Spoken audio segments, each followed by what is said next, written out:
Hello students, आज हम topic देखने जा रहे हैं all formulas of a vectors.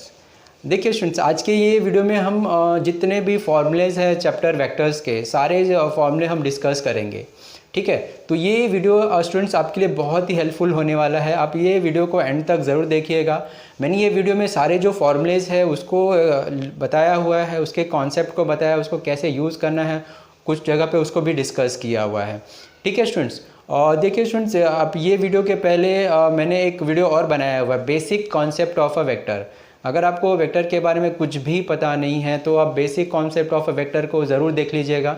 उसके बाद ये जो भी वेक्टर्स के फॉर्मूलेज है, ऑल फॉर्मूलेज, इसे देख लीजिएगा। ठीक है, अगर आपने दोनों ही वीडियो को अच्छे से देख लिया स्टूडेंट्स, तो आप जो चैप्टर्स हैं वेक्टर्स उसको बहुत ईजिली आप सॉल्व कर सकते हो। ठीक है, सारे के सारे एक्सरसाइज के क्वेश्चन भी मैंने ऑलरेडी दूसरे वीडियो में सॉल्व किया हुआ है। ठीक है, तो सबसे पहले आप बेसिक कॉन्सेप्ट ऑफ वेक्टर कर लीजिए, उसके बाद सारे जो formulas, all formula of a vector का ये वीडियो देख लीजिए, और एक्सरसाइज के सारे क्वेश्चन को आप उसके बाद ट्राई करिए, आप बहुत ईजिली सॉल्व कर पाओगे। जो सारे वीडियोज़ हैं स्टूडेंट्स, तो उसको मैंने डिस्क्रिप्शन में सारे वीडियो का लिंक मैंने शेयर किया हुआ है। ठीक है, तो basic concept, all formulas of vector, और इसके बाद सारे एक्सरसाइज जो हैं, exercise of all exercise of vectors. ठीक है, तो सारे के सारे क्वेश्चंस वहाँ पे आपको मिल जाएंगे। ओके स्टूडेंट, तो प्लीज़ ये वीडियो को स्टार्ट करने से मैं आपको पहले फिर से एक बार बोलना चाहूँगा, आप ये वीडियो को एंड तक ज़रूर देखिए, बहुत ही हेल्पफुल है। और जितने भी सारे फॉर्मूलेज आप इसे नोट कर लीजिएगा और अच्छे से लर्न कर लीजिएगा। ठीक है, और इसके पहले जो बेसिक कॉन्सेप्ट ऑफ वेक्टर है उसको ज़रूर देख लीजिएगा। ठीक है स्टूडेंट्स, तो देखिए ये वीडियो को मैं स्टार्ट करने से पहले मैं कुछ शॉर्ट में आपसे डिस्कस कर रहा था, उसके बाद हम सारे फॉर्मूलेज देखते हैं। ठीक है, तो यहाँ पर देखिए जो हमारा फर्स्ट फार्मूला है वो बेस्ड ऑन सेक्शन फार्मूलाज है। ठीक है, उसके बाद स्केलर प्रोडक्ट को हम डॉट प्रोडक्ट बोलते हैं, बेस्ड ऑन स्केलर प्रोडक्ट भी हमारे पास फार्मूला है। उसके बाद वेक्टर प्रोडक्ट, उसको हम क्रॉस प्रोडक्ट भी बोलते हैं। ठीक है, तो फर्स्ट है हमारा सेक्शन फार्मूला, सेकंड है हमारा स्केलर प्रोडक्ट या फिर डॉट प्रोडक्ट, थर्ड है हमारा वेक्टर प्रोडक्ट या फिर क्रॉस प्रोडक्ट, फोर्थ है हमारा स्केलर ट्रिपल प्रोडक्ट या फिर हम इसे बॉक्स प्रोडक्ट भी बोलते हैं। ठीक है, और अगला है फिफ्थ वन रहेगा हमारा एरिया एंड वॉल्यूम, और अलग अलग फॉर्मूलेज है वो हमने यहाँ पर डिस्कस किए हुए। ठीक है, तो ये 5 पॉइंट्स है, इसके अंदर जितने भी फॉर्मूलेज है, उसकी जो प्रॉपर्टीज़ है, उसके जो कॉन्सेप्ट है, मैंने बहुत ही अच्छे से एक्सप्लेन किया है। स्टूडेंट्स, आप इसे एंड तक ज़रूर देखिएगा, आपको बहुत ही अच्छे से ये जो फॉर्मूलेज है समझ में आ जाएंगे, इसका जो कॉन्सेप्ट है आपको क्लियर हो जाएगा। ओके, तो मैं डायरेक्टली फॉर्मूला स्टार्ट करता हूँ स्टूडेंट्स। फर्स्ट सेक्शन फार्मूला, देखिए formula students based on section formula. ठीक है, तो यहाँ पर जितने भी हमारे पास सेक्शन फार्मूले के फार्मूला है एक एक करके हम डिस्कस करते जाते हैं। तो फर्स्ट है इंटरनल डिवीजन। ठीक है, तो यहाँ पर हमारे पास इंटरनल डिवीजन के लिए फार्मूला क्या है, vector R is equals to M vector B plus N vector A upon M plus N. ठीक है, तो देखिए स्टूडेंट्स, एक एक करके हम हर एक चीज़ समझते हैं। वेक्टर ए क्या है, बी क्या है, एम क्या है, एन क्या है, वेक्टर आर क्या है, इंटरनली डिवीजन क्या है। ओके, तो प्लीज़ केयरफुली देखिए, ये तो फॉर्मूला बहुत ही सिंपल है, देख के बहुत इजी लग रहा है, इसको हम समझते हैं। ठीक है, तो यहाँ पर हमारा कोई एक दो पॉइंट है, पॉइंट ए स्पेस में कोई दो पॉइंट हमने लिया हुआ है, ए और बी लिया हुआ है। ओके, अभी ये दोनों ही पॉइंट को हमने जॉइन कर दिया तो हमारा लाइन सेगमेंट बन गया। तो अभी ये क्या बन गया है, लाइन सेगमेंट बन गया है। ओके, तो अभी क्या बोल रहा है ये फर्स्ट फॉर्मूला, क्या बोला, इंटरनली डिवीजन। ठीक है, तो अभी जो हमारा लाइन सेगमेंट ए और बी है, ये लाइन सेगमेंट पर हमने एक पॉइंट लिया हुआ है कहीं पर भी। ठीक है, तो सपोज़ यहाँ पर हमने एक पॉइंट ले लिया, ज़रूरी नहीं मिड में है, कहीं पर भी वो हमने एक पॉइंट ले लिया, इसे हमने पॉइंट हमारा इसे आर दे दिया। ठीक है, ओके, अभी हमें with the help of vector हमें इसे इसका इंटरनल डिवीजन फाइंड आउट करना है। ओके, अभी यहाँ पर हम कंसीडर करते हैं ये जो ये ए आर हमारा वेक्टर है और आर बी हमारा वेक्टर है। ठीक है, ये दोनों का जो डायरेक्शन है वो सेम है। ए आर ये जो आर है वो ए और बी को डिवाइड करता है, तो ये A by R in a ratio of, यहाँ पे हमने कंसिडर कर लिया m बाई n के रेशियो में डिवाइड कर रहा है। ठीक है, इसका मतलब क्या हुआ, यहाँ से लेके यहाँ तक का डिस्टेंस m है और यहाँ से लेके यहाँ तक का डिस्टेंस n है। ठीक है, ये हमारा m हुआ, ये हमारा n हुआ। ठीक है, इसे हम क्या बोलेंगे, m और n क्या है, कोई कांस्टेंट नंबर है, ये हमारा रेशियो है जो r डिवाइड कर रहा है किसको, a और b को। इंटरनली डिवीजन मतलब ए और बी के बीच में कहीं पर वो पॉइंट हमारा आर है, ठीक है। अभी यहाँ पर हमने कंसिडर किया ये हमारा ओरिजिन है, यहाँ से हमने ड्रॉ किया वेक्टर ओ ए, यहाँ से हमने ड्रॉ किया वेक्टर ओ बी, और यहाँ से हमने ड्रॉ किया वेक्टर ओ आर, ठीक है। देखिए ये जो पॉइंट ए है इसका पोजीशन वेक्टर हमने कंसिडर किया ए है, इसका पोजीशन वेक्टर बी बार है, इस आर का पोजीशन वेक्टर आर बार है। ओके, ये हमारा वेक्टर है ओ ए ओ आर, ठीक है। तो अभी देखिए स्टूडेंट्स केयरफुली देखिए, अभी हमें क्या चाहिए, हमें क्या फाइंड आउट करने के लिए बोला है, वेक्टर आर। आर क्या है हमारा पॉइंट, इंटरनल डिवीजन है, ए और बी को इंटरनली डिवीजन कर रहा है, कहीं पर भी वो पॉइंट हो सकता है, ठीक है। तो अभी आपको वेक्टर आर फाइंड आउट करने के लिए हमें ये इंटरनल डिवीजन का फॉर्मूला यूज़ करना है। ओके, तो आपको ध्यान रखना है, आपको रेशियो पता होना चाहिए, ए बी जो सेगमेंट है उसको पॉइंट आर किस रेशियो में डिवाइड कर रहा है, एम रेस टू एन, तो ये हमारा एम होगा, ये एन होगा, एम और एन कोई भी कॉन्स्टेंट नंबर होगा, ठीक है। ए क्या है, पॉइंट ए का पोजीशन वेक्टर है, बी क्या है, पॉइंट बी का पोजीशन वेक्टर है, और आर क्या है, आर बार क्या है, पोजीशन वेक्टर है किसका, पॉइंट आर का। ओके, तो अभी देखिए, अभी ये सब चीज़ें हमें पता चल गई है, हम फॉर्मूले पुट कर देंगे तो हमें क्या पता चल जाएगा, वेक्टर आर पता चल जाएगा। वेक्टर आर पता चल गया तो ये जो पॉइंट है वो हम पॉइंट आर फाइंड आउट कर सकते हैं, या फिर वाइसा वर्सा कोई भी टर्म मिस है, सपोज यहाँ पे एम मिसिंग है तो हम ये फॉर्मूले के हेल्प से सारे टर्म्स इसमें पुट करेंगे, एम फाइंड आउट कर लेंगे। सपोज एन मिसिंग है तो सारे टर्म्स फाइंड आउट करके इस फॉर्मूले में पुट करके एन फाइंड आउट कर लेंगे, ठीक है। तो देखिए स्टूडेंट्स, यहाँ पे आर क्या है, हमारा जो पॉइंट है इंटरनली डिवाइड कर रहा है ए और बी को, उसका पोजीशन वेक्टर है। ए और बी क्या है, पॉइंट ए का पोजीशन वेक्टर ए है, पॉइंट बी का पोजीशन वेक्टर बी बार है। ओके, तो ये सब चीज़ें पता है आपको, इसमें पुट कर लीजिए, आपका इंटरनल डिवीजन मतलब पॉइंट आर मिल जाएगा। पोजीशन वेक्टर मिलेगा, उसको हम पॉइंट में कन्वर्ट कर देंगे, ठीक है। उसको पॉइंट में कैसे कन्वर्ट करना है ऑलरेडी हमने डिस्कस किया हुआ है। ओके स्टूडेंट्स, तो अभी देखिए एक्सटर्नल डिवीजन, नेक्स्ट फॉर्मूला क्या है, एक्सटर्नल डिवीजन। अभी यहाँ पर एक्सटर्नल डिवीजन क्या है उसको हम समझते हैं, और ये फॉर्मूला क्या क्या है वो हम देखते हैं। देखिए vector R is equals to what, M vector B minus N vector A upon M minus N. यहाँ पर प्लस था, यहाँ पर माइनस है, ठीक है। सारे टर्म्स ऑलमोस्ट वैसे ही रहेंगे, लेकिन केयरफुली देखिए क्या है, ठीक है। अब सपोज यहाँ पर हमने पॉइंट ए लिया, यहाँ पर हमारा पॉइंट बी है, दोनों ही पॉइंट को हमने ज्वाइन किया तो हमारा लाइन सेगमेंट ए बी बन गया है, ठीक है। अभी ये क्या बोल रहा है, एक्सटर्नल डिवीजन है। अभी ए पॉइंट ए और बी पर एक्सटर्नल डिवीजन है, मतलब क्या है, पॉइंट जो लाइन हमारा ए और बी है इसको हम कंटिन्यू करेंगे, यस, ठीक है। पॉइंट जो आर है वो एक्सटर्नल डिवीजन है, एक्सटर्नल मतलब जो पॉइंट लाइन ए और बी के बीच में नहीं है, वो उसके बाहर कहीं पर भी पॉइंट हो सकता है।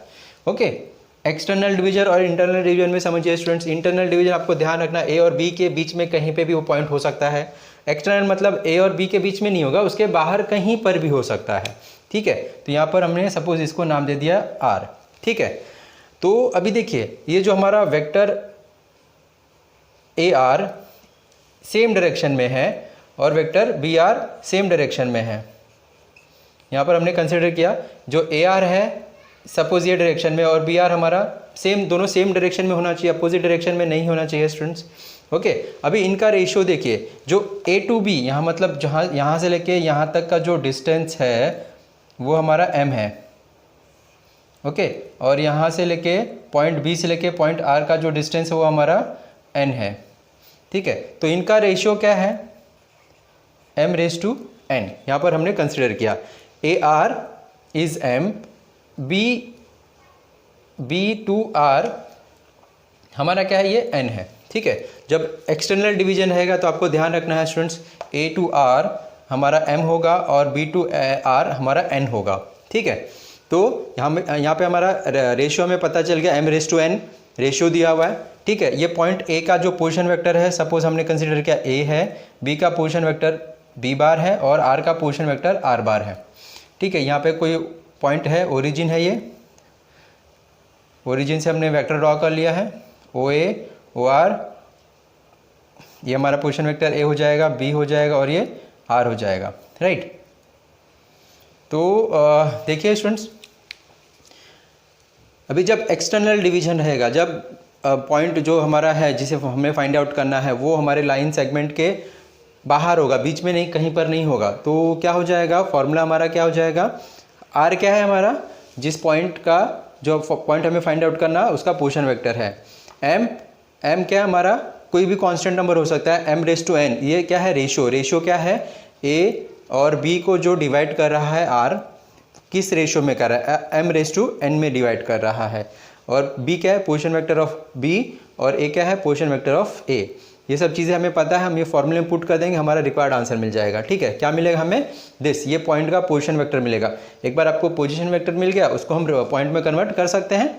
ठीक है, तो vector r is equals to m B vector b minus n vector a upon m minus n, ये हमारा क्या मिल जाएगा, एक्सटर्नल डिवीजन के लिए हम ये फॉर्मूला यूज़ कर सकते हैं।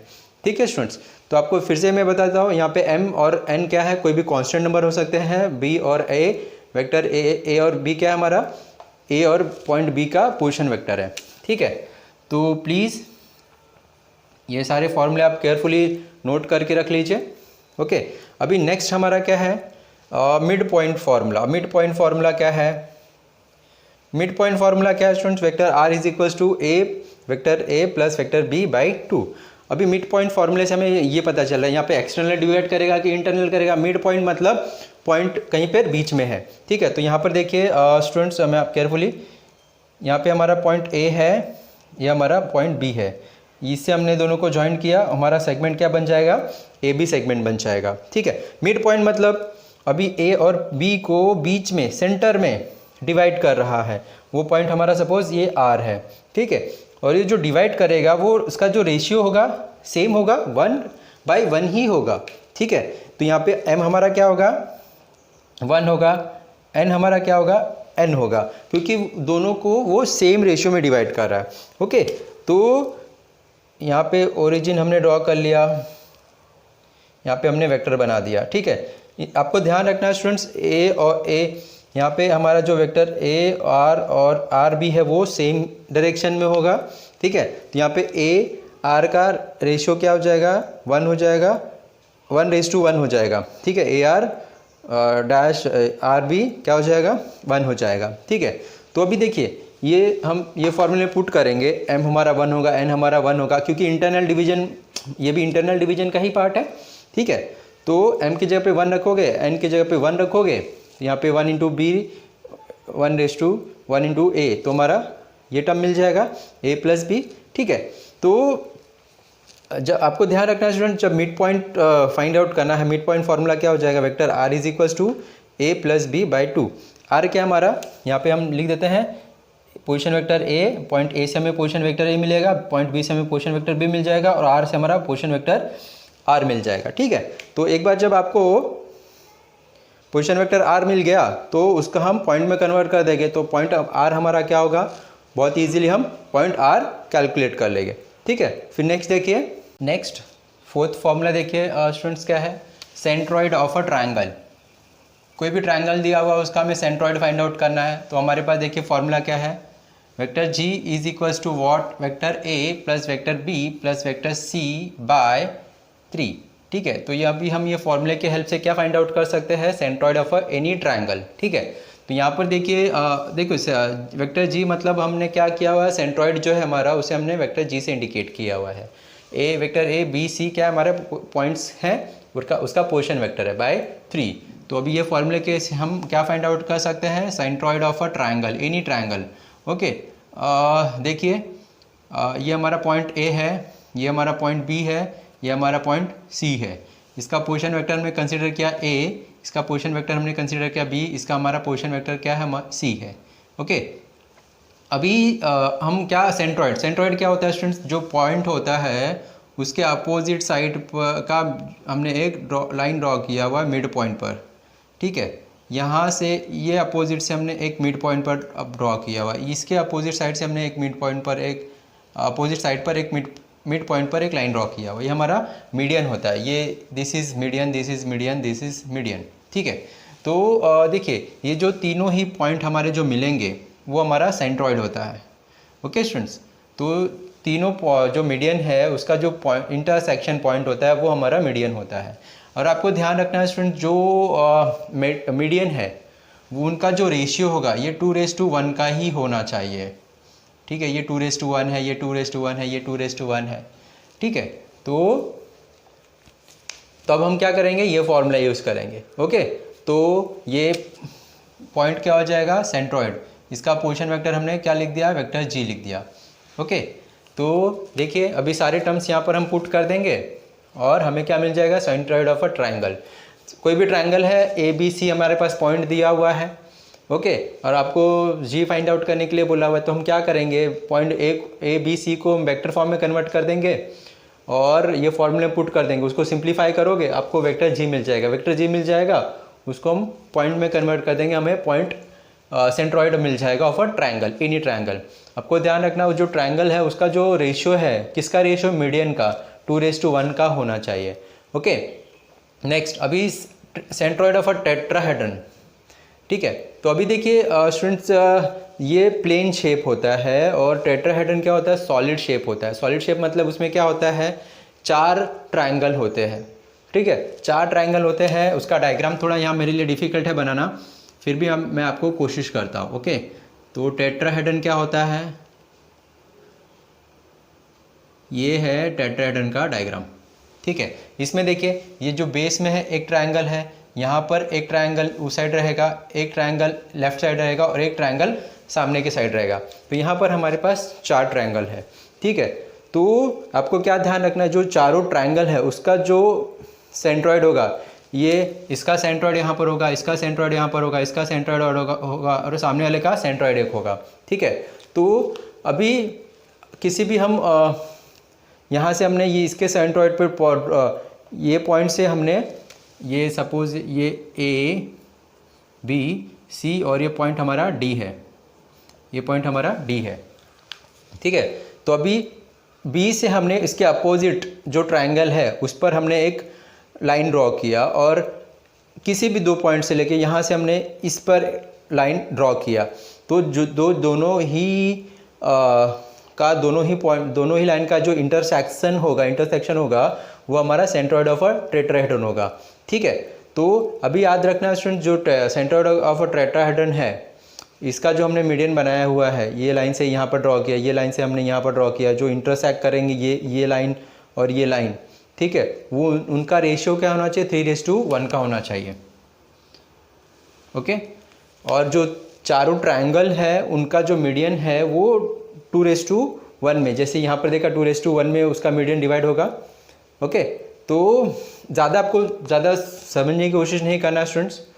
सेंट्रॉइड ऑफ अ टेट्राहेड्रन बोला है फाइंड आउट करने के लिए, तो उसका सॉलिड शेप होगा। ये 4 पॉइंट्स है, ए बी सी डी, मतलब 4 ट्रायंगल है। ओके, तो चारों ही जो पॉइंट्स है उसका हमने पोजीशन वेक्टर लिख दिया। ये हमारा पोजीशन बी हो जाएगा, पोजीशन वेक्टर सी हो जाएगा और ये पॉइंट पोजीशन वेक्टर डी हो जाएगा। ओके, तो अगर आपको G centroid of a tetrahedron find out करने के लिए बोला हुआ है, ओके, तो यहाँ पे हम ये फॉर्मूला यूज़ करेंगे, क्या है, vector G is equals to vector A plus vector B plus vector C plus vector D by 4। उसको 4 से डिवाइड कर देंगे और हमें क्या मिल जाएगा, position vector of a centroid मिल जाएगा। उसको हम पॉइंट में कन्वर्ट कर देंगे तो हमारा जो सेंट्रॉइड होगा वो हमें मिल जाएगा। ठीक है, तो प्लीज़ ये फॉर्मूला भी लिख के रख लीजिए आप, सेंट्रॉइड ऑफ अ टेट्राहेड्रन, और ये हो गया centroid of a any triangle. Okay, next अभी देखिए जो ये 6 है, यहाँ पर हमने 2 फार्मूला लिखा हुआ है स्टूडेंट्स। ये फार्मूला हम कब यूज़ करेंगे, जब आपको रेशियो नहीं पता है, रेशियो आपको फाइंड आउट करने के लिए बोला हुआ है। ठीक है, किसी भी क्वेश्चन में अगर आपको रेशियो फाइंड आउट करने के लिए बोला हुआ है तो आप कंसीडर करोगे उनका रेशियो क्या है, k:1 में ही डिवाइड करना है, k:1 ही आपको कंसीडर करना है। ठीक है, इंटरनल डिवीजन हो या फिर एक्सटर्नल डिवीजन हो, आपको करना क्या है, हम कंसीडर करेंगे उनका जो डिवीजन होगा वो k:1 के रेशियो में ही डिवाइड हो रहा है। ओके, जब इंटरनल डिवीजन होगा तो हम फॉर्मूला क्या यूज़ करेंगे, vector r is equals to k into vector b plus vector a, यहाँ पे a के साथ 1 है, ओके, अपॉन k प्लस 1। जब एक्सटर्नल डिवीजन होगा तो vector r is equals to k b bar minus a bar upon k minus 1। K is what any constant number. ठीक है, तो मैं एक बार फिर से बोलना चाहूँगा स्टूडेंट्स, जब भी आपको रेशियो फाइंड आउट करने के लिए बोला हुआ है सेम, ठीक है, इंटरनल है एक्सटर्नल डिवीजन है, ठीक है, और आपको रेशियो नहीं पता है और आपको रेशियो फाइंड आउट करने के लिए बोला हुआ है, तो हम क्या करेंगे, k⁻1 में ही कंसिडर करेंगे कि वो k⁻1 में डिवाइड कर रहा है। ओके, जब इंटरनल डिवीजन होगा तो हम ये फार्मूला यूज़ कर लेंगे, और जब एक्सटर्नल डिवीजन होगा तो हम ये फार्मूला यूज़ कर लेंगे। ठीक है, और ये यूज़ होता है बहुत सारी जगह पर यूज़ होता है, बहुत सारे क्वेश्चन में आपको मिल जाएगा, और जब CET या फिर JEE करोगे तो वहाँ पर भी ये यूज़ होता है। ठीक है, तो प्लीज़ स्टूडेंट्स क्या करिए आप, ये हमारा क्या हो गया, सारे जो सेक्शन फार्मूले के फॉर्मूलेस हैं ये हमने लिख लिए, उसको हमने समझ भी लिया हुआ है। आप इसका स्क्रीनशॉट ले लीजिए, हम आगे बढ़ते हैं।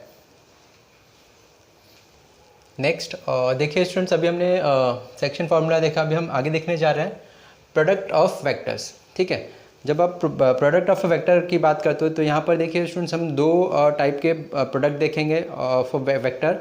एक तो हमारा डॉट प्रोडक्ट होगा और एक तो हमारा क्रॉस प्रोडक्ट होगा।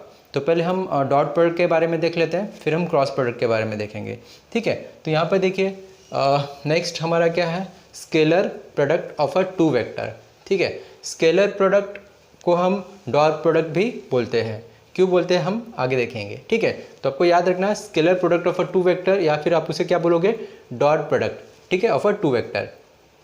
ओके, तो यहाँ पर देखिए फर्स्ट फॉर्मूला हम देखते हैं स्टूडेंट्स, हमारे पास क्या दिया हुआ है, if vector A and vector be any two vectors, कोई दो वेक्टर दिया हुआ है ए और बी। अभी देखिए जो वेक्टर ए और बी है उनके बीच का कोई एंगल बन रहा है। ठीक है, inclined at an angle theta. ठीक है, कोई भी थीटा हो सकता है, 0 हो सकता है या 90 डिग्री हो सकता है, या फिर पाई हो सकता है, पाई/2 हो सकता है। ठीक है, any degree, 60 degree, 45 degree. Okay, then their dot product is given by, तो उनके बीच का जो डॉट प्रोडक्ट होगा वो क्या होगा, ये हमारा फॉर्मूला है। A dot vector B is equals to क्या होता है, magnitude of vector A dot magnitude of vector B in dot cos theta. ठीक है, तो देखिए ये हमारा फॉर्मूला है स्टूडेंट्स, दो वेक्टर के बीच का डॉट प्रोडक्ट क्या होता है, dot product of vector A of and vector B is equals to magnitude of vector A. यहाँ पे जो भी वेक्टर ए दिया रहेगा उसका हम मैग्नीट्यूड फाइंड आउट करेंगे, वेक्टर बी दिया रहेगा उसका हम लोग मैग्नीट्यूड फाइंड आउट करेंगे इनटू कॉस थीटा। ठीक है, तो ये हमारा क्या मिल जाएगा, dot product of to vectors. ठीक है, ये हमारा बेसिक फॉर्मूला है स्टूडेंट्स। ओके, तो यहाँ पर देखिए स्टूडेंट्स, इसे हम क्या लिख सकते हैं, A dot B dot cos theta. ठीक है, तो अभी मैग्नीट्यूड ऑफ जो वेक्टर ए होता है उसे हम ए भी लिख सकते हैं, और जो मैग्नीट्यूड ऑफ बी होता है हम उसे बी लिख सकते हैं। ठीक है, तो ये आपको याद रखना है, magnitude of a vector A को हम ए लिखते हैं, मैग्नीट्यूड ऑफ वेक्टर बी को हम बी लिखते हैं। ठीक है, तो यहाँ पे मैग्नीट्यूड ऑफ ए और मैग्नीट्यूड ऑफ बी की जगह पे हम ए और बी पुट कर देंगे, तो हमारा फॉर्मूला क्या बन जाएगा, A into B into cos theta. ठीक है, तो अभी आपको ध्यान रखना है स्टूडेंट्स, जो डॉट प्रोडक्ट होते हैं किसी भी दो वेक्टर का जो डॉट प्रोडक्ट होता है वो आपको क्या मिलता है, कांस्टेंट टर्म मिलेगा। क्या मिलेगा, स्केलर होता है, यहाँ पे लिखा हुआ ना स्केलर। अभी जब आप दो डॉट प्रोडक्ट निकालोगे, यहाँ पर देखिए अगले फॉर्मूले में हम उसको समझने की कोशिश करते हैं। ठीक है, यहाँ पर देखिए सेकंड फार्मूला क्या दिया हुआ है, ए और बी मैंने दो दिया हुआ है, आई और जे और के। हमें पता है ये यूनिट वेक्टर है ऑफ अ गिवन, जो भी डायरेक्शन दिया रहता है उनका, XYZ जो भी दिया रहेगा उसका। तो अभी जब इनका हम डॉट प्रोडक्ट फाइंड आउट करते हैं, आई को आई के साथ और जे को जे के साथ और के को के साथ डॉट प्रोडक्ट फाइंड आउट करते हैं, तो उसका जो वैल्यू होता है उसका 1 होता है। मतलब आई डॉट आई आपको बोला हुआ तो उसका वैल्यू क्या होता है 1, जे डॉट जे बोला है उसका वैल्यू क्या होता है 1, के डॉट के बोला है उसका क्या होता है वैल्यू 1 होता है। ठीक है, तो यहाँ पे उसका वैल्यू क्या मिलेगा 1 क्या है, कांस्टेंट नंबर, इसके हम स्केलर नंबर भी बोलते हैं। अभी देखिए जब आई को जे के साथ और आई को के साथ या फिर जे को के साथ, ठीक है, मतलब अलग अलग यूनिट वेक्टर के साथ जब आप उसका डॉट प्रोडक्ट फाइंड आउट करोगे तो उनका वैल्यू क्या आएगा 0, सेम रहेगा तो उसका वैल्यू क्या आएगा 1।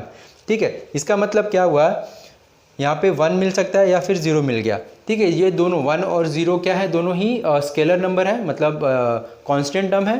तो इसका मतलब क्या हुआ स्टूडेंट, जब भी आप दो वेक्टर का डॉट प्रोडक्ट फाइंड आउट करोगे, ठीक है, आगे हम इसको एग्जांपल में देखेंगे। तो आपको अभी क्या याद रखना है, जब भी हम दो वेक्टर का डॉट प्रोडक्ट फाइंड आउट करेंगे तो उससे हमें कांस्टेंट नंबर मिलेगा, स्केलर मिलेगा। स्केलर मतलब कांस्टेंट नंबर ही मिलता है, ठीक है, उसके साथ वेरिएबल नहीं होगा। तो आपको याद रखना है, जब भी हम दो वेक्टर का cross product dot product find out करते हैं तो हमें क्या कांस्टेंट नंबर मिलता है, ठीक है, उसे हम स्केलर भी बोलते हैं। इसीलिए यहाँ पर scalar product of two vector को हम क्या बोलते हैं, डॉट प्रोडक्ट, ठीक है। इसका मतलब जब भी हम दो वेक्टर का डॉट प्रोडक्ट फाइंड आउट करेंगे तो हमें कांस्टेंट नंबर मिलता है, ठीक है। इसलिए हम यहाँ पर क्या बोल रहे हैं स्टूडेंट्स, स्केलर प्रोडक्ट मतलब डॉट प्रोडक्ट, ठीक है। तो देखिए अभी यहाँ पर हमने फर्स्ट फार्मूला देखा कि दो वेक्टर का जो डॉट प्रोडक्ट होता है इसका बेसिक फार्मूला इज दिस, ठीक है। उसे हम ये भी लिख सकते हैं, क्योंकि आपको याद रखना है unit vector of magnitude of vector ए को ए लिख सकते हैं, बी को मैग्नीट्यूड ऑफ वेक्टर बी को हम बी लिख सकते हैं। ये एज अ प्रॉपर्टी आपको आगे काम आएगी स्टूडेंट्स, याद रखना, ठीक है। और अभी यूनिट वेक्टर का हमने डॉट प्रोडक्ट देखा, आई को आई के साथ डॉट 1 होगा, जे का जे 1 होगा, के 1 होगा। लेकिन जब आई को जे और आई को के या फिर जे को के मतलब अलग अलग डॉट प्रोडक्ट फाइंड आउट करेंगे तो उसका वैल्यू 0 होता है। ये बहुत इंपॉर्टेंट है, आपको याद रखना है स्टूडेंट्स, ठीक है। नेक्स्ट थर्ड फार्मूला देखिए क्या है, based on this formula only, ठीक है। यहाँ पे हमने क्या लिखा हुआ है, A dot B is equals to A B cos theta. तो अगर आपको एंगल फाइंड आउट करना है तो हम लिख सकते हैं cos theta is equals to what, vector A dot vector B upon A B भी लिख सकते हैं, या फिर उसकी यहाँ पे हम मैग्नीट्यूड ऑफ ए और मैग्नीट्यूड ऑफ बी भी लिख सकते हैं, ठीक है। बहुत सारी जगह पे आपको यहाँ पे क्या मिलेगा, magnitude of A dot magnitude of B. देखिए जो हमने यहाँ पर लिखा हुआ है दोनों का मीनिंग सेम होगा, ठीक है।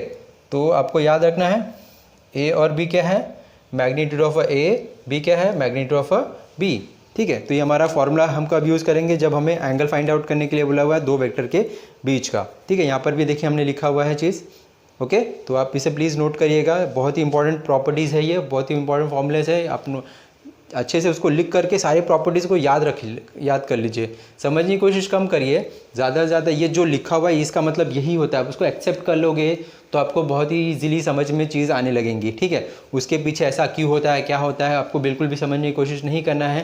यहाँ पे जो लिखा हुआ है इसका मतलब ये होता है, इसका मतलब ये होता है, इसका मतलब ये होता है, ठीक है। आपको वो चीज़ एक्सेप्ट करनी है और सिर्फ एज अ फॉर्मूला उसको अप्लाई करना है, ठीक है। ज़्यादा आप सोचोगे उसके पीछे तो आपको बहुत प्रॉब्लम हो सकती है, सोचो मत, ठीक है। वो फॉर्मूला है, प्रॉपर्टी है, हमने अप्लाई करना है बस, ठीक है। अभी नेक्स्ट फोर्थ में देखिए और भी कुछ प्रॉपर्टीज़ दी हुई है, उसको भी हम लर्न कर लेंगे, ओके। अभी देखिए vector A dot vector B find out करोगे और vector B dot vector A find out करोगे, जो दोनों का वैल्यू होगा वो सेम होगा, ठीक है। तो अगर आपको कहीं वेक्टर ए डॉट बी की जगह पे बी डॉट ए करना है तो हम कर सकते हैं, क्योंकि हमारे पास ये प्रॉपर्टी है। क्यों, क्योंकि वेक्टर ए डॉट बी करोगे और वेक्टर बी डॉट ए करोगे तो उनका वैल्यू सेम होगा। जैसे एक एग्जांपल लेते हैं, जैसे हम 3 इंटू 4 करते हैं और 4 इंटू 3 करते हैं तो इनका जो वैल्यू आता है वो सेम आता है, मतलब ये दोनों सेम है आपस में, 3 इंटू 4 4 इंटू 3। वैसे ही आपको याद रखना है vector A dot vector B का जो वैल्यू होगा वो सेम होगा वेक्टर बी डॉट ए से, मतलब ये दोनों आपस में क्या है, इक्वल है, ओके। नेक्स्ट बी देखिए, if vector A is perpendicular on vector B, ठीक है। Vector A perpendicular on B है, मतलब जो ये दोनों के बीच का जो डिग्री है वो 90 डिग्री है, मतलब π/2 है। तो A dot B is equals to क्या होता है, 0 होता है, ठीक है।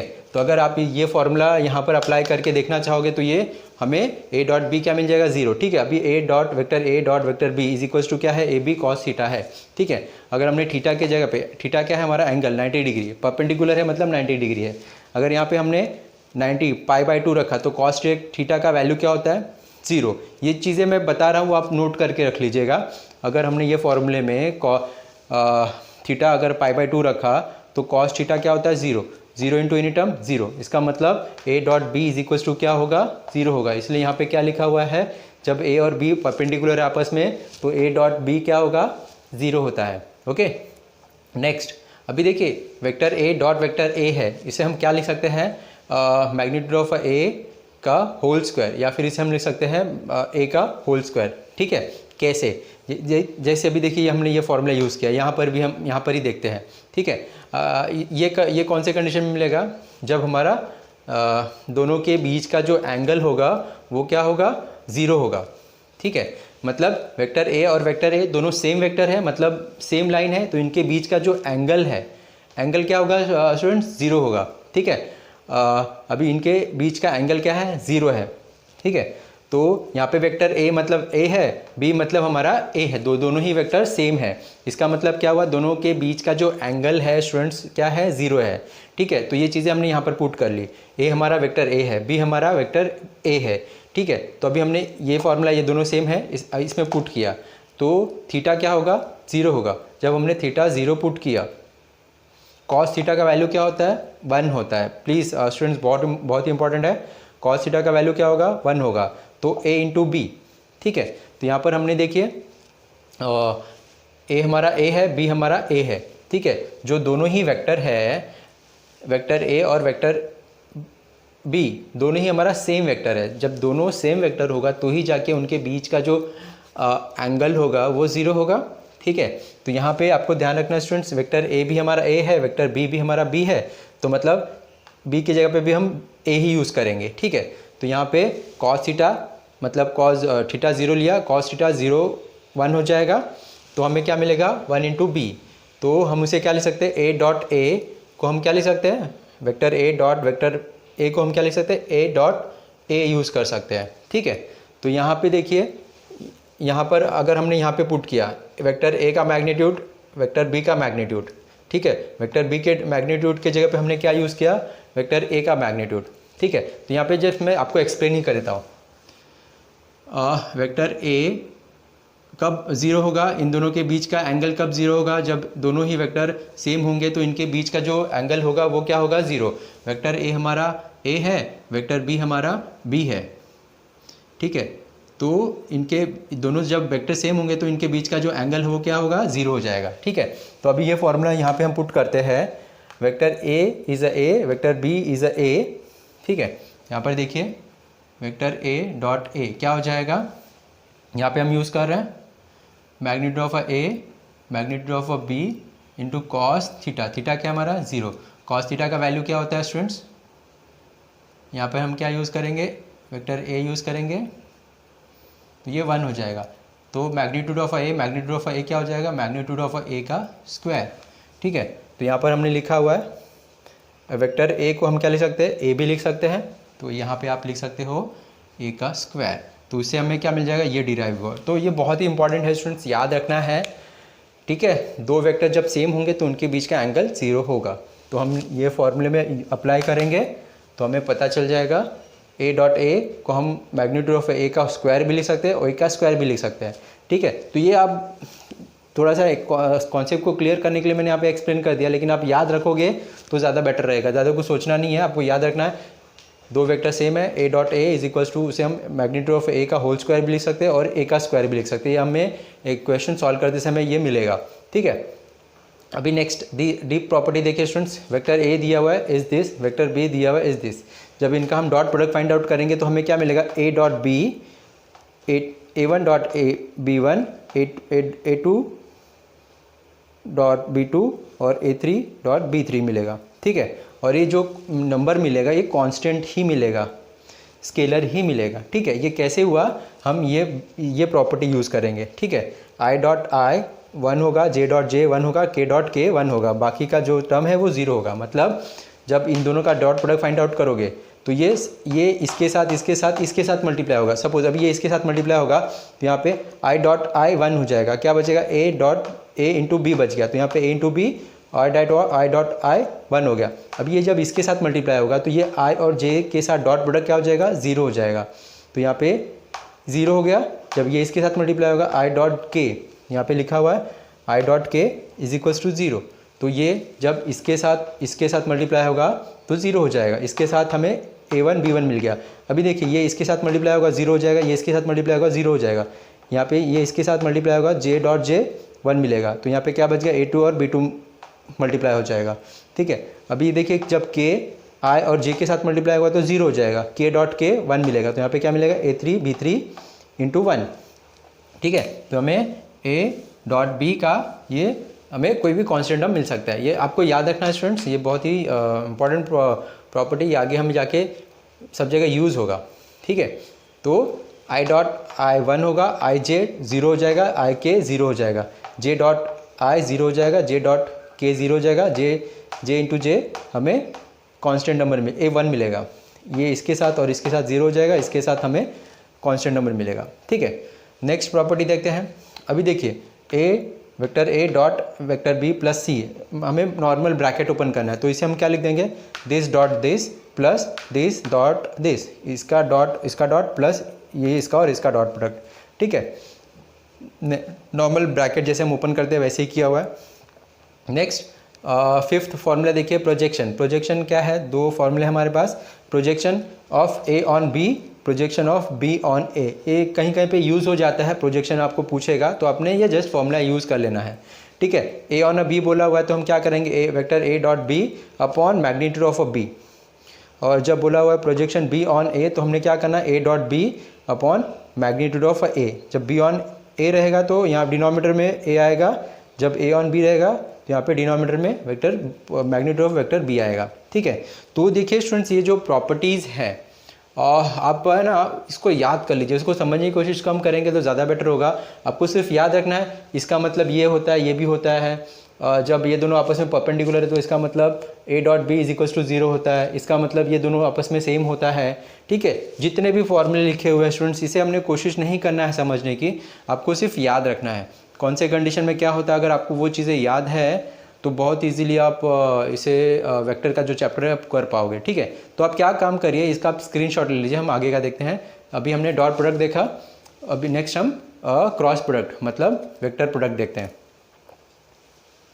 नेक्स्ट थर्ड देखिए students, vector product of a two vectors. ठीक है, इसके पहले हमने क्या देखा, dot product of a two vector देखा, अभी हम क्या देखते हैं, vector product of a two vector. ठीक है, तो vector product of a two vector को देखिए स्टूडेंट्स हम क्रॉस प्रोडक्ट भी बोलते हैं। वेक्टर प्रोडक्ट को हम क्या बोलते हैं, क्रॉस प्रोडक्ट।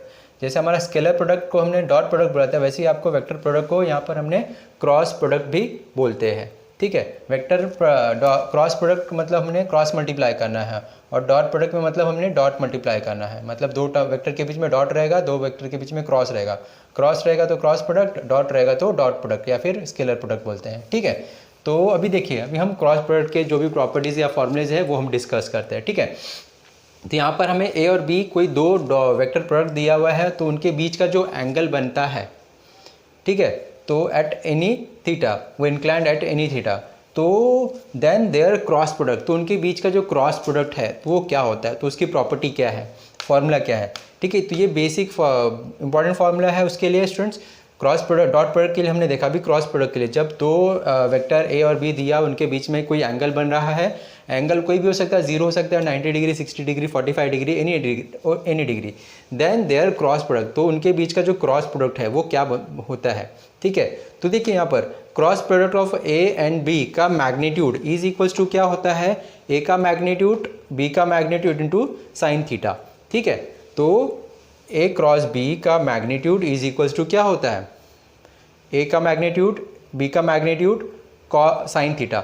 और देखिए स्टूडेंट्स, ये मैग्नीट्यूड ऑलरेडी हमने इसके जब बेसिक कॉन्सेप्ट थे वहाँ पर उसका फॉर्मूला देखा हुआ है। अगर आपने वो वीडियो नहीं देखा तो प्लीज़ वो इसका जो फर्स्ट वीडियो है basic concept of a vector, मैंने वहाँ पर बहुत ही अच्छे से समझाया हुआ है, मैग्नीट्यूड ऑफ एनी वेक्टर हम कैसे फाइंड आउट करते हैं। ओके, तो यहाँ पर cross product of A and B का magnitude is equals to A का मैग्नीट्यूड बी का मैग्नीट्यूड साइन थीटा। ठीक है, तो देखिए जैसे हमने क्रॉस प्रोडक्ट में स्केलर प्रोडक्ट में देखा था, डॉट प्रोडक्ट में ए का मैग्नीट्यूड को हम ए लिख सकते हैं, बी का मैग्नीट्यूड को हम बी लिख सकते हैं। तो ये हमारा जो फॉर्मूला है वो क्या बन जाएगा, A into A B sine theta. ठीक है, तो ये देखिए ये हमारा इंपॉर्टेंट प्रोडक्ट है। जब आपका दो वेक्टर का क्रॉस प्रोडक्ट फाइंड आउट करना है तो हम ये यूज़ करते हैं, ये प्रॉपर्टी यूज़ करते हैं। ठीक है, अभी इसी पर ही बेस्ड हम कुछ और फॉर्मूलेस देखते हैं। ठीक है, तो यहाँ पर देखिए, अगर आपको दो वेक्टर के बीच का जो एंगल फाइंड आउट करना है, थीटा फाइंड आउट करने के लिए इक्वेशन में दिया हुआ है, तो आप क्या फॉर्मूला यूज़ कर सकते हो, sine theta is equals to magnitude of A cross B upon A B लिख सकते हो, या फिर दोनों का मतलब सेम है। ठीक है, आप ए क्रॉस बी का मैग्नीट्यूड अपॉन ए का मैग्नीट्यूड इंटू बी का मैग्नीट्यूड कर सकते हो। ठीक है, तो हम ये फॉर्मूला यूज़ करके हम दोनों ही वेक्टर ए और बी के बीच का जो एंगल है वो फाइंड आउट कर सकते हैं। ठीक है, तो देखिए ये दोनों फॉर्मूला सेम है स्टूडेंट्स, इसे आप समझिए। यहाँ पर हमने लिखा हुआ है मैग्नीट्यूड ऑफ ए को हम ए लिख सकते हैं, मैग्नीट्यूड ऑफ बी को हम बी लिख सकते हैं। ए और बी हमारा कोई भी कॉन्स्टेंट नंबर होगा, ए और बी हमारा कोई भी कॉन्स्टेंट नंबर होगा, क्वेश्चन में दिया होगा। अगर हमें मैग्नीट्यूड नहीं दिया हुआ है, वेक्टर ए दिया हो बी दिया हो, तो हम उसका मैग्नीट्यूड फाइंड आउट कर लेंगे, ये फॉर्मूला यूज़ कर लेंगे। ठीक है। अगर ए और बी हमें डायरेक्टली उसका दिया हुआ है तो हम ये फॉर्मूला यूज़ कर लेंगे। ओके, नेक्स्ट अभी देखिए क्रॉस प्रोडक्ट। अभी जब हमने डॉट प्रोडक्ट देखा था स्टूडेंट्स, ओके, तो डॉट प्रोडक्ट हमें ए डॉट बी और बी डॉट ए सेम होता है, लेकिन आपको याद रखना है A cross B is equals to minus B cross A. इसको मैं अभी डायग्राम की हेल्प से एक्सप्लेन करता हूँ। और वेरी इंपॉर्टेंट आपको ध्यान रखना है, जब दो सेम वेक्टर्स है उनका क्रॉस प्रोडक्ट फाइंड आउट करोगे तो उसका वैल्यू 0 आता है। जैसे हमने जे डॉट जे देखा था, 1 डॉट प्रोडक्ट 1 आता है, क्रॉस प्रोडक्ट करोगे तो उसका वैल्यू क्या आएगा, 0 आएगा। आपको ध्यान रखना है, दो सेम प्रोडक्ट का वेक्टर का क्रॉस प्रोडक्ट 0 आता है, ठीक है। अभी देखिए, अभी मैं यहाँ पर एक डायग्राम बताता हूँ। अगर आप डायग्राम को ध्यान से समझोगे तो ये सब सारी चीज़ें आपको समझ में आ जाएंगी, ठीक है। तो ये कोई प्लेन है, यहाँ पर हमने कोई प्लेन ड्रॉ किया हुआ है। ये प्लेन पर हमने दो वेक्टर लिया है, वेक्टर ए लिया है, वेक्टर बी लिया हुआ है। दोनों ही जो वेक्टर ए और बी है वो एक कोलिनियर मतलब लीनियर नहीं है, ओके, कोलिनियर नहीं है, ओके, कहीं पर भी हो सकते हैं रैंडमली, ओके।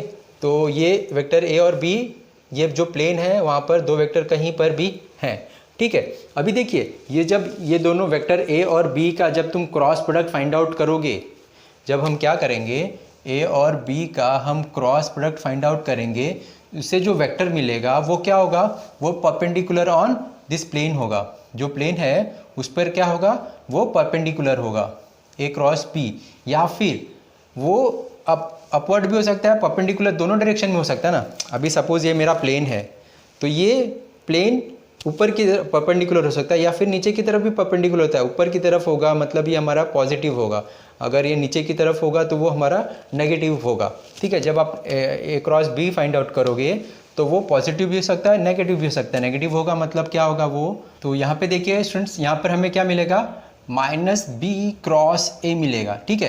तो ये हमारा क्या है, ये हमारा पॉजिटिव, ये जब ऊपर की तरफ है तो ये हमारा पॉजिटिव होगा, या नीचे की तरफ है तो हमारा नेगेटिव होगा, ठीक है। तो आपको ध्यान रखना है, जब हम ए क्रॉस बी फाइंड आउट करते हैं स्टूडेंट्स, तो यहाँ पर हमें दो चीज़ें मिलती है। एक तो यहाँ पे हमें पॉजिटिव डायरेक्शन पे मिलेगा, या फिर हमें नेगेटिव की तरफ मिलेगा। ये जो वेक्टर होगा ये इस डायरेक्शन में होगा, ये वेक्टर होगा ये इस डायरेक्शन में होगा। मतलब ये दोनों का जो डायरेक्शन होगा ये अपोजिट है। जब डायरेक्शन अपोजिट है तो देखिए, अभी हम तो उनका जो साइन होगा वो माइनस होगा एक का, ठीक है। अभी हम यूनिट वेक्टर से समझने की कोशिश करते हैं। ये कोई वेक्टर एन वेक्टर है, ठीक है, ये हमारा एन वेक्टर है, तो इसका यूनिट वेक्टर क्या है, ये हमने कंसिडर किया, ये हमारा यूनिट वेक्टर एन कैप है। यहाँ पे इसका एन कैप क्या है, प्लस रहेगा, ठीक है। यहाँ पे हम इसकी एन कैप की बात करते हैं, यूनिट वेक्टर क्या हो जाएगा, एन कैप नेगेटिव हो जाएगा, एन कैप क्या मिलेगा हमें, -1 मिलेगा, ठीक है। तो यहाँ पे यूनिट वेक्टर +1 होगा, यहाँ पे इसका यूनिट वेक्टर -1 होगा, ठीक है। तो आपको ध्यान रखना है स्टूडेंट, जब हमारा पॉजिटिव की तरफ होगा तो ये हमें ए क्रॉस बी पॉजिटिव मिलेगा, और जब नेगेटिव की तरफ जाएंगे तो उसे हम क्या लिखेंगे, -b cross A vector, -b cross ए। जो देखिए यहाँ पर हमने ये प्रॉपर्टी लिखी हुई है, ठीक है।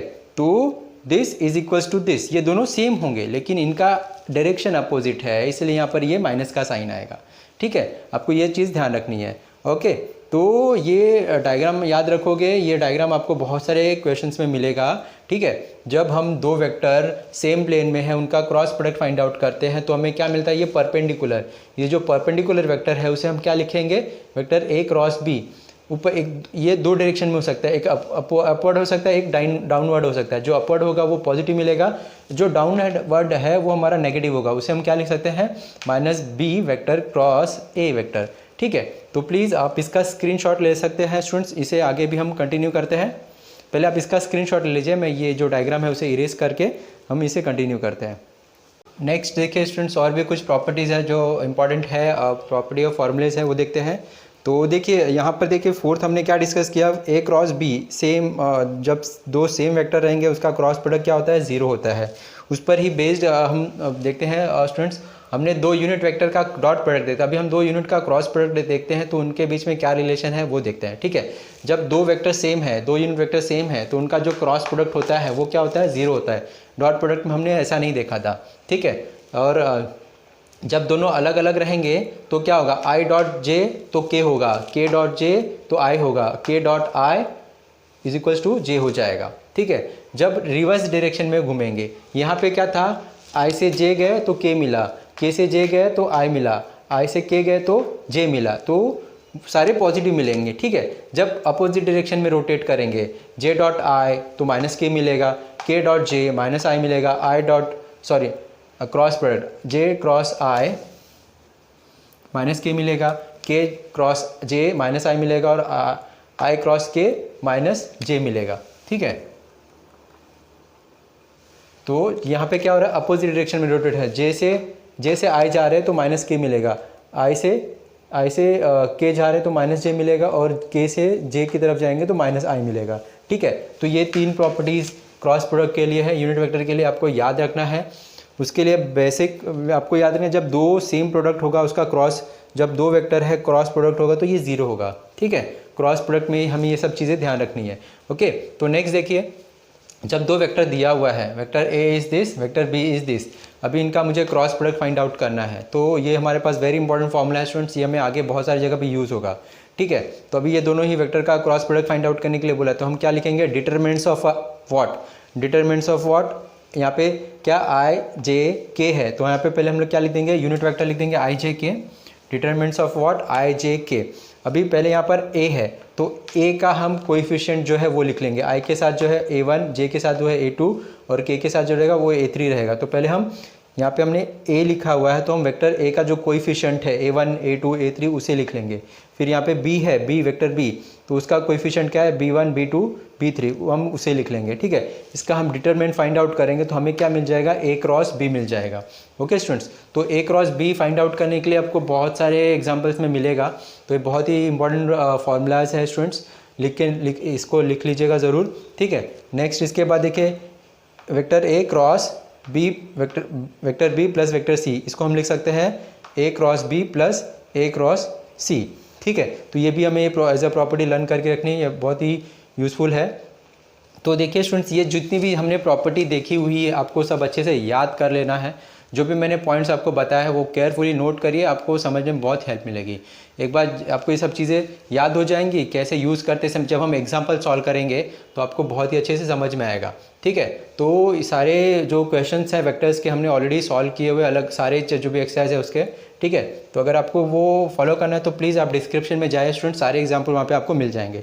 ठीक है, तो आप अभी पूरे स्क्रीन का स्क्रीनशॉट ले लीजिए सारे फॉर्मूलेज का, vector product of two vectors. Okay, next देखते हैं फॉर्मूला। देखिए students, based on scalar triple product, fourth हमारा है स्केलर ट्रिपल प्रोडक्ट, इस पर बेस्ड हम फॉर्मूला एंड प्रॉपर्टी देखते हैं स्टूडेंट्स। केयरफुली देखिएगा, यहाँ से भी इंपॉर्टेंट फॉर्मूलाज एंड प्रॉपर्टी है स्टूडेंट्स, जो हमें बहुत ही हेल्प करते हैं क्वेश्चन सॉल्व करने के लिए। ठीक है, तो यहाँ पे देखिए फर्स्ट हमारा क्या है, if A B C are three vectors then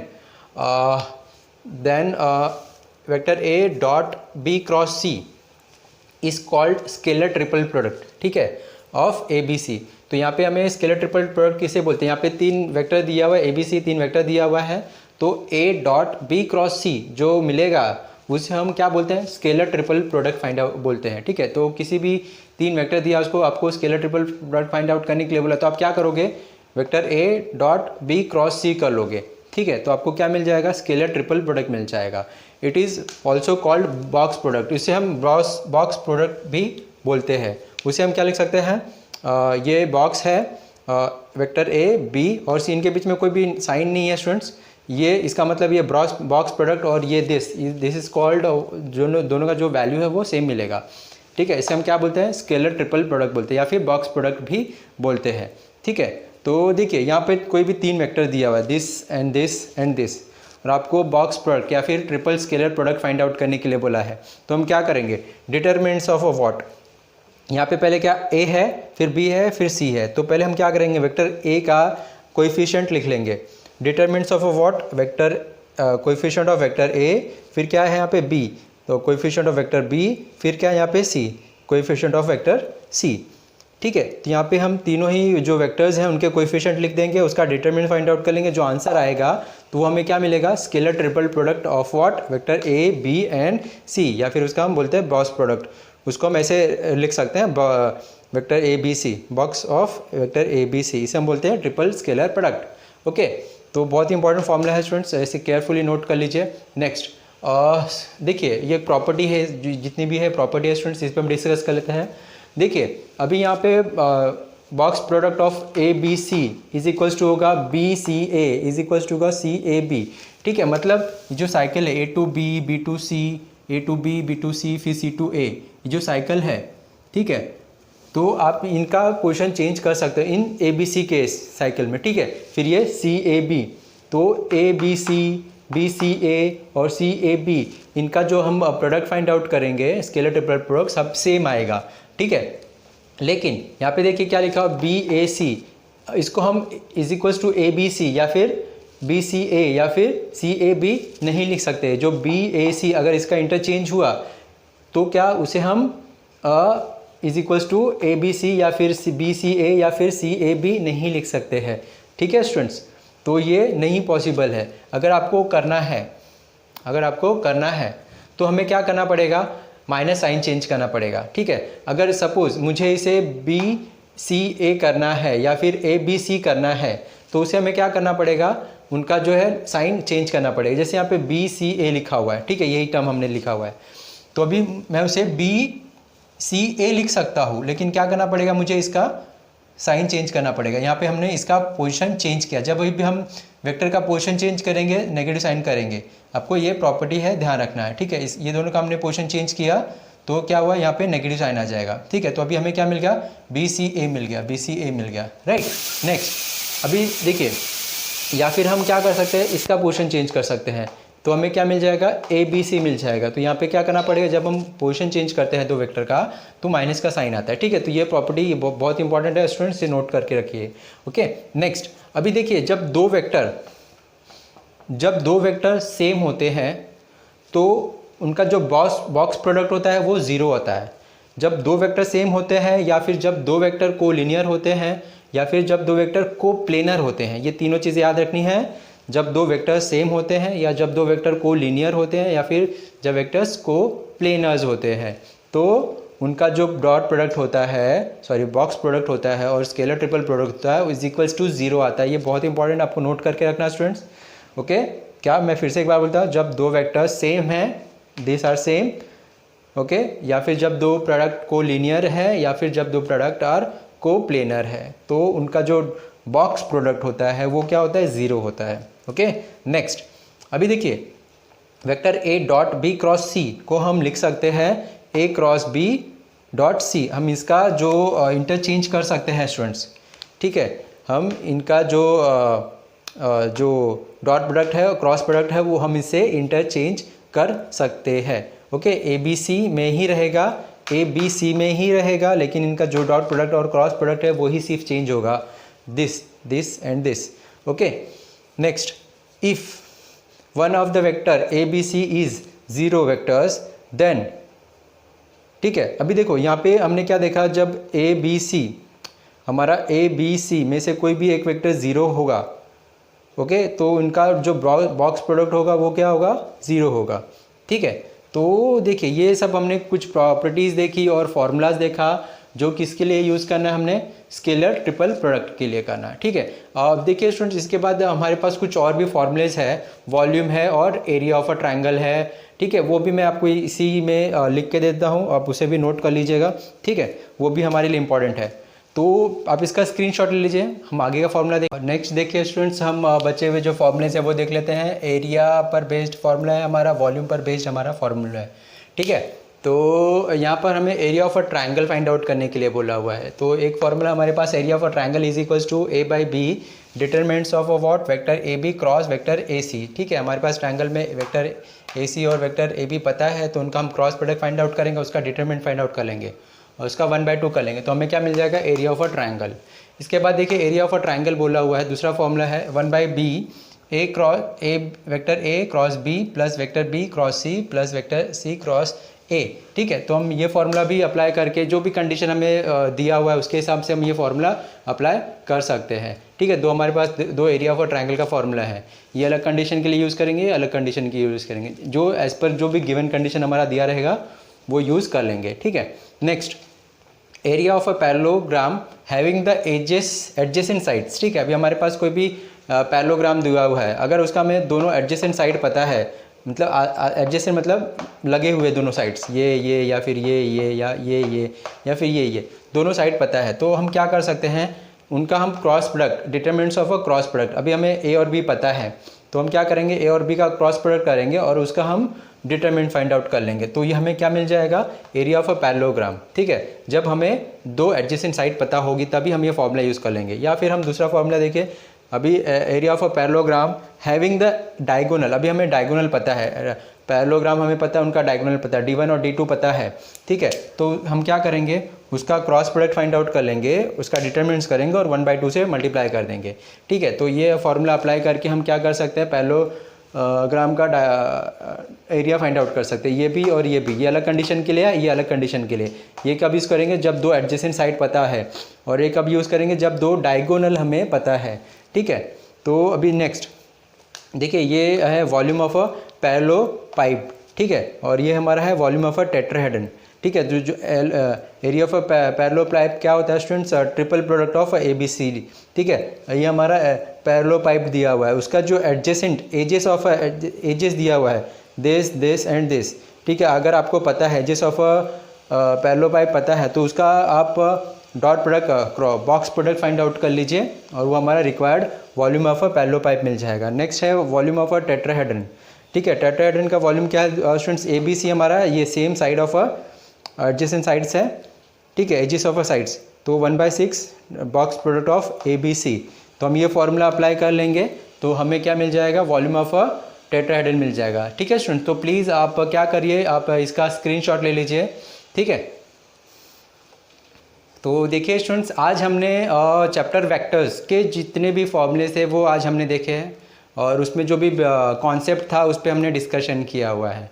ठीक है, तो प्लीज़ स्टूडेंट, जितने भी फॉर्मूले आज हमने डिस्कस किए हुए हैं सारे के सारे बहुत ही इंपॉर्टेंट फॉर्मूलेज हैं, बहुत ही इंपॉर्टेंट प्रॉपर्टीज़ है। आप एक पेज पर उसे लिख लीजिए और सारे फॉर्मूलेज़ को लर्न कर लीजिए। उसका जो भी कॉन्सेप्ट है मैंने एक्सप्लेन किया हुआ है उसको याद कर लीजिए, समझ लीजिए। एक बार जब आपको सारे फॉर्मूलेज याद हो जाएंगे स्टूडेंट्स, बहुत ही इजीली आप ये जो चैप्टर्स वेक्टर है बहुत ही इजीली आप कर पाओगे। ठीक है, देखिए स्टूडेंट्स, इसके पहले जो basic concept of a vector था वो ऑलरेडी हमने डिस्कस किया हुआ है। ठीक है, तो अगर आपने basic concept of a vector नहीं किया तो प्लीज़ आप उसे ज़रूर कर लीजिएगा। जो भी वेक्टर का कॉन्सेप्ट है, वेक्टर क्या है, कैसे है, क्या करना है, वो हम वहाँ पर हमने डिस्कस किया हुआ है। इसके बाद आज की ये वीडियो में हमने सारे जो फॉर्मूलेज ऑफ वेक्टर्स था वो हमने देख लिए। ठीक है, दोनों ही वीडियो बहुत इंपॉर्टेंट स्टूडेंट्स, अगर आपको दोनों ही वीडियो आपने देख लिया है तो वेक्टर्स के सारे जो क्वेश्चन है बहुत ही आराम से कर पाओगे।